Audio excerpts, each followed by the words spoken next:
السلام عليكم. اليوم راح نتكلم عن أهم ورقة في العمل الفني كامل، أهم من السكريبت، أهم من الشوت ليست، أهم من كل هالأشياء. هي الورقة اللي ترسم لك خريطة المشروع وتبين لك كل تفاصيله. راح أكلمكم عن ليش هذه الورقة مهمة وشنو العناصر اللي داخلها اللي تخليها في ذات الأهمية. هذا الدوكيمنت ممكن يكون أصعب دوكيمنت تشتغل عليه إذا ما تدري شنو تكتب فيه. اليوم موضوعنا عن التريتمنت. راح تشوفون صفحات معينة من التريتمنت تطلع قدامكم على الشاشة، أو يمكن أقصرها على مشروع واحد وأنا منتج يبين، بس اللي يطلع قدامكم هو أفضل نسخة أو أفضل مثال أقدر أوريكم إياه عشان توصل الفكرة. أهلا للي أول مرة يشوف وجهي، أنا اسمي جاسم الحربان، صار لي 13 سنة في هذا المجال اللي يسمونه The Media Industry.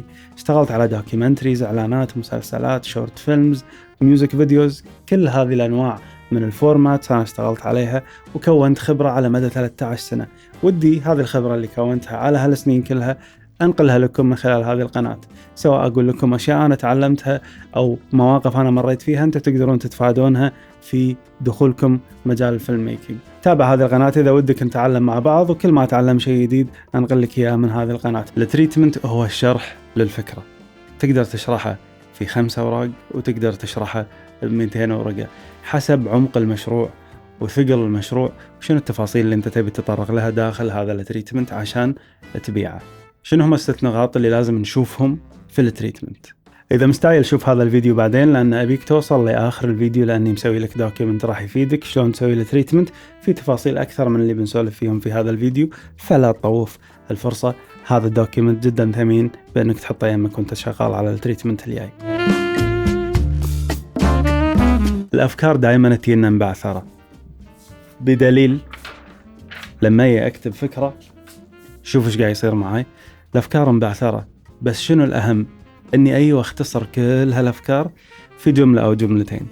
هالجملتين هذيلا هم اللي راح يحركون كل شيء بعدهم. إذا شفت صعوبة أنك تشرح موضوعك في جملة أو جملتين فمعناته فكرتك محتاجة طبخة زيادة، وللحين ما تشكلت في أفضل نسخة منها. عادة هذه أول جملة أكتبها، وقد تتغير وأنا قاعد أشتغل وأنا قاعد أبلور الفكرة وأضبط فيها. لما أوصل حق آخر نسخة منها أرد أراجع هذه الجملة، وغالبا ما تتغير، يعني شيء بسيط بس عشان تكون شارحة للفكرة بالكامل وتسهل على أي حد راح يقرأ التريتمنت شنو الفكرة الرئيسية من هذا الإعلان. بعد the core idea يجيلك the tone اللي هو الإحساس العام من الإعلان. أبي المشاهد أنا شنو يصير فيه؟ أبي يحس بالدفء، أبي يعصب، أبي توتر، أبي يكون حزين. هذه كلها مشاعر أقدر أوصل لها إياها أنا من خلال الفيديو. فشنو اللي أبي يحس فيه؟ هذه القرارات لما تأخذها وتعرف إعلانك شنو راح يحسس المشاهد فيه، هذا توحيد لكل القرارات اللي راح تأخذها، من ناحية إضاءة، من ناحية ممثلين، من ناحية مونتاج، من ناحية إيقاع، من ناحية كل شيء راح تسوي في هذا العمل. القرارات اللي راح تأخذها في السلايد مال الإحساس العام راح يأثر حتى على اختيار الممثلين وأشكالهم. منو الأشكال اللي أحتاجها اللي راح يمثلون وينقلون قصتي بالشكل المناسب. في تريتمنت يقول لك أنا بصور ترى بالكاميرا الفلانية، وراح استخدم الإضاءة الفلانية، وراح أتحكم فيها بتلفوني عشان أختصر وقت on location، وراح ألون بالبرنامج الفلاني ومنتج بالبرنامج الفلاني. هذا كله ما يهم الكلاينت لما يقرأ يبي يقرأ أشياء شلون راح تخدم الموضوع اللي احنا جايين نقوله. فتي تقول له راح استخدم حركة الكاميرا الفلانية لأنها تعطي هذا الانطباع بما يخدم الفكرة. نفس الشيء الإضاءة، نفس الشيء الإيقاع، نفس الشيء الألوان. هذه الأشياء كلها شلون راح تخدم الفكرة العامة اللي هي الكور ايديا. ومهما بتحاول توصل بالكلام أو بالشوت ليست، الكلاينت ما راح يكون على نفس الصفحة معك. تحتاج أن أنت ترفق صور تبين اللي في راسك عشان الكلاينت يكون واصل لنفس مرحلة التصور اللي أنت واصل لها. أنا أدري أن أنت محتاج هذا الدوكيمنت. شفت اللينك هذا اللي طلع قدامك على الشاشة؟ افتح ويندو جديد، اكتب هذا اللينك أو انزل تحت بالوصف، راح تلقى هذا أول لينك مكتوب بالوصف، اضغط عليه راح يفتح لك الدوكيمنت اللي أنا حضرت لك إياه سلايد باي سلايد. تمشي على عنوان تسويهم نفسهم بالتريتمنت مالك بس محتاج أن أنت تبذل مجهود تشرح فكرتك بالطريقة اللي وصفتها لك في هذا الدوكيمنت. عليكم العافية، أتمنى أن يكون هذا الدوكيمنت مفيد ويجيب لكم بروجكت زيادة. ني حق الاستراكتشر اللي هو البناء السردي للقصة.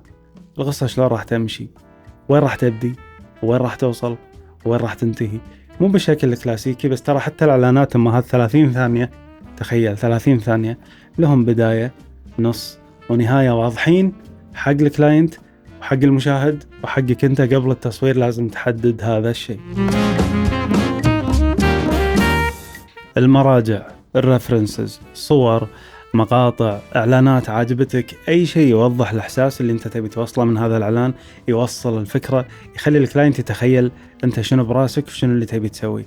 مو تغليد، المراجع مو تغليد، هي لغة مشتركة بينك وبين الكلاينت والفريق إنكم توصلون حق إحساس معين. مثلا لما تقول أبي الإضاءة دافية، الكل راح يفهم شنو دافية لما يكون في صورة توضح الدفء اللي أنت تبي توصله بالإضاءة، فراح يروحون يسوون هذا الشيء في أسرع وقت.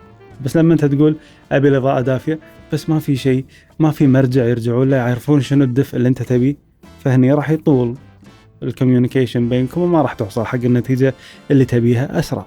فالرفرنسز تساعدك أنك توصل حق اللي تبيه وتوصل اللي تبيه حق كل اللي حوالينك واللي مشتركين في هذا العمل اللي تبي تنفذه. يينا حق الجملة الختامية، The closing line.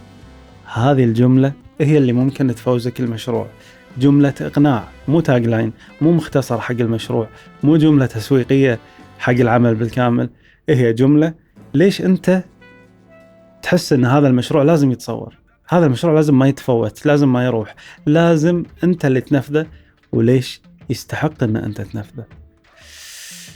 إذا قدرت تقنع في هذه الجملة فمبروك عليك، البروجكت صار بين يدينك، وألف مبروك على الإبداع القادم اللي راح نشوفه منك. فهذا مختصر شيء اسمه تريتمنت. طلب بسيط بس، قعدوا لآخر الفيديو، سووا سبسكرايب، سووا لايك، بس عشان هذه القناة شوي تاخذ حاصلها وتوصل حق الناس اللي هي محتاجة أنها توصل لهم. 6 عناصر: الفكرة الجوهرية، الإحساس العام، البناء البصري، البناء السردي، المراجع، والجملة الختامية.